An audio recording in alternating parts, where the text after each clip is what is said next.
Sweden has formally been welcomed into NATO as the military alliance's 32nd member, and testimony continues today in the trial of the father of a 2021 Michigan school shooter. Good morning, I'm Corva Coleman from NPR News, and here are today's top stories. Sweden has officially joined NATO as its 32nd member. Sweden sought membership in the Western Military Alliance after Russia invaded Ukraine 2 years ago. Swedish Prime Minister Ulf Kristersson spoke at a flag-raising ceremony today at NATO headquarters in Brussels.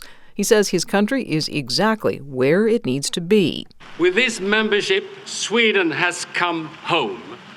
Home to the security cooperation of democracies, home to the security cooperation of our good neighbors. But Sweden's path to membership was difficult. All NATO members need to agree to accept a new country, and Sweden was blocked for nearly 2 years by Hungary and Turkey. Turkey approved Sweden's accession earlier this year, and Hungary relented last month. Israeli Prime Minister Benjamin Netanyahu has rejected President Biden's warning not to carry out a ground invasion of the southern Gaza city of Rafah. NPR's Dee Parvaz has more from Tel Aviv. In an interview with MSNBC on Saturday, President Biden said that a major military operation in Rafah, in southern Gaza, where more than 1 million Palestinians are sheltering, is a red line for the U.S., one that Israel must not cross. You cannot have 30,000 more Palestinians dead, said the president. The U.S. has been asking Israel for an evacuation plan for civilians in Rafah, who at this time have no safe place to go. In an interview with Politico and German newspaper Bild on Sunday, Prime Minister Netanyahu reiterated that Israel would go into Rafah. "You know, I have a red line," said Netanyahu. "You know what that red line is? That October 7th doesn't happen again." Dee Parvaz, NPR News, Tel Aviv. Meanwhile, the U.S. is starting to send materials to build a temporary pier off Gaza. This will be used to deliver more humanitarian aid to Palestinians. President Biden announced news of the pier during last week's State of the Union address.